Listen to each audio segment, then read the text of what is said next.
Kapuso, sa bilis na mga balita, bawal pong maiwan. Kaya ang pinakamahalagang detalye ibibigay namin sa loob ng ilang minuto dito sa UH Summary.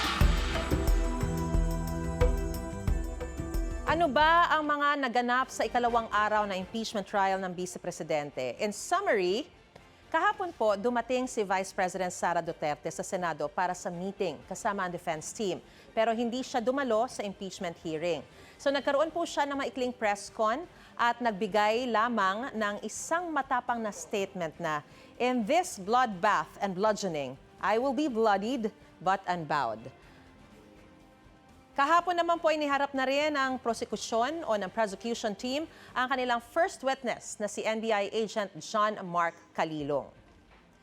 Ang tinalakay po kahapon ng Article 4 ng Articles of Impeachment na assassination plot, grave threats at inciting to sedition against the President.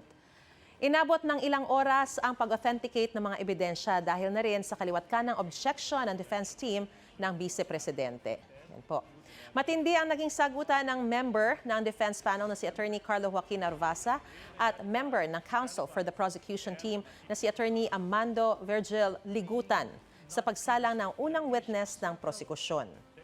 Ipinakita rin kahapon ang video ng banta umanong pagpugot ni Vice President Sara Duterte kay PBBM.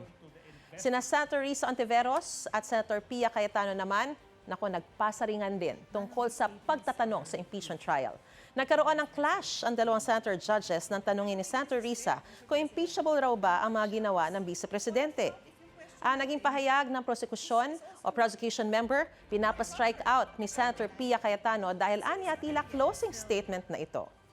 Muli pong maghaharap ang defense at prosecution teams mamaya para sa ikatlong araw ng impeachment trial sa Senado. Kaya naman, manatiling nakatutok para updated sa may init na issue ng bansa.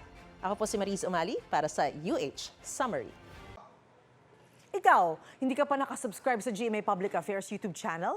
Bakit? Mag-subscribe ka na, dali na, para laging una ka sa mga latest kwento at balita. I-follow mo na rin ang official social media pages ng Unang Hirit. Salamat, Kapuso.